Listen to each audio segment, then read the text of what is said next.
Bonjour Laetitia Moreni. Bonjour. Alors, c'est vous notre auteur du guide Petit Futé Ombrie Marche et vous avez plein de conseils à donner à nos lecteurs, à commencer par les balades et les visites. Alors, qu'est-ce que vous leur proposez? Alors, ce qu'il ne faut pas manquer dans les marches, c'est une balade dans les grottes de Frassassi, qui vaut vraiment le détour, et bien sûr un tour dans le parc d'El Conero, qui se trouve au bord de l'Adriatique, où vous pourrez allier baignade et promenade dans ce parc. C'est une grande nature, il faut en profiter. Ensuite, je recommande de vous rendre à Urbino, qui est un joyau de la Renaissance. Et de là, vous pourrez aller en direction de Castiglione del Lago, où vous pourrez faire du bateau, louer des canoës, encore une fois dans la nature. Et puis, après avoir pris l'air frais, vous pourrez descendre à Pérouse, la capitale de l'Ombrie, qui regorge vraiment de trésors architecturaux. Et en Ombrie, bien sûr, il ne faut pas rater Assise, qui est la ville de Saint-François. Parmi les chefs-d'œuvre de l'art médiéval, la basilique Saint-François est classée au patrimoine de l'UNESCO. Enfin, vous pourrez terminer votre balade de plusieurs jours en vous plongeant au cœur de la ruralité ombrienne, du côté de la Valnerina, où vous pourrez encore une fois faire du sport, du vélo, de la randonnée. Et cette idée de balade et de séjour est détaillée dans notre guide. Intéressant, Saint-François d'Assise. Figurez-vous que moi, je ne savais pas qu'Assise, c'était en Italie. J'ai appris quelque chose grâce à vous. Voilà. Ah ben, Bon, ça vous fait un détour. et pour le restaurant, alors, qu'est-ce que vous recommandez? Alors, pour le resto, je dirais l'Osteria Pepe Nero, qui se trouve à Cupra Marittima. Pourquoi ce choix? Parce que cette ancienne écurie, qui est aujourd'hui un resto, se situe au bord de l'Adriatique, dans la province d'Ascoli Piceno, en Italie centrale. Donc, même s'il est situé dans les Marches, vous êtes à côté de l'Ombrie. Donc, c'est la parfaite localisation. Et en plus, son cadre, vous déjeunez ou dînerez en plein air sous une pergola. Et la cuisine est excellente. Les plats proposés sont des plats méditerranéens et bien sûr la cuisine italienne. C'est très raffiné avec des produits frais pour un très bon rapport qualité-prix. Mhm.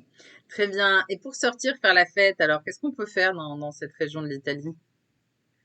On peut faire beaucoup la fête, mais le bon plan sorti, c'est le festival Umbria Jazz. C'est un festival qui se déroule chaque année à Pérouse au mois de juillet et il est vraiment l'un des plus importants festivals européens de jazz. Donc il y a des centaines de concerts qui ont lieu dans la vieille ville. Il y a des grands noms qui se produisent sur scène. Par exemple, Miles Davis est même venu jouer à Pérouse. Donc récemment, le festival accueille de nouveaux genres musicaux. Vous pourrez écouter du rock, du Airbnb, pardon, de la soul. Et tout le programme est sur la page Facebook du festival, donc Umbria Jazz. Et pour 2022, le programme est déjà sur la page. Mhm.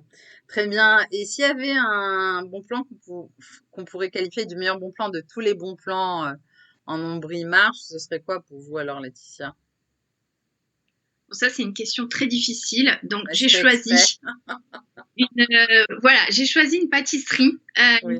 une pâtisserie emblématique de Pérouse, la Pasticceria Sandri, parce que c'est un lieu historique de la ville de Pérouse, mais aussi de l'Italie. Ça a été ouvert en 1966.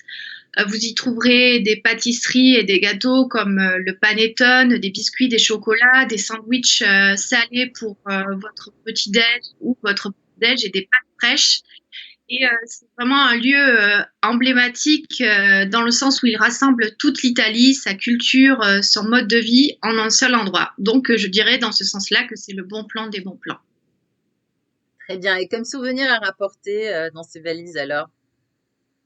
Bon, on est en Italie, donc je pense qu'il faut pas faire l'impasse sur le souvenir gourmand. Donc, je commence par la truffe. Vous aurez la possibilité de goûter dans les dans les épiceries et des boutiques aussi partout dans la région des Marches et d'Ombrie, des crèmes de truffes, des sauces, même des chocolats aux truffes pour faire au mieux votre sélection importée. Il y en a pour tous les prix.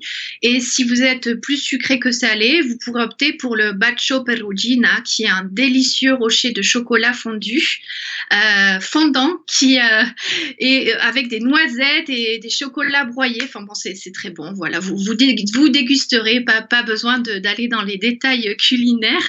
Et ensuite, pour le deuxième souvenir, je dirais un souvenir textile. Si vous avez envie de vous offrir un joli pull bien chaud, vous êtes au bon endroit, car l'Ombrie a développé une activité dans le domaine du cachemire. Donc, il y aurait plus de 500 entreprises travaillant aujourd'hui dans la région autour du tissu. Et bon, le cachemire, très beau et très chaud. Donc, je vous souhaite un bon shopping. Merci. Et moi, je vous souhaite une bonne continuation dans cette région d'Italie qui est finalement très intéressante et pas si connue Ben, que bien, ça. Donc, il faut y aller, hein. exactement. C'est une région méconnue, mais très intéressante, qui gagne à être connue, justement. Super. À bientôt, Laetitia.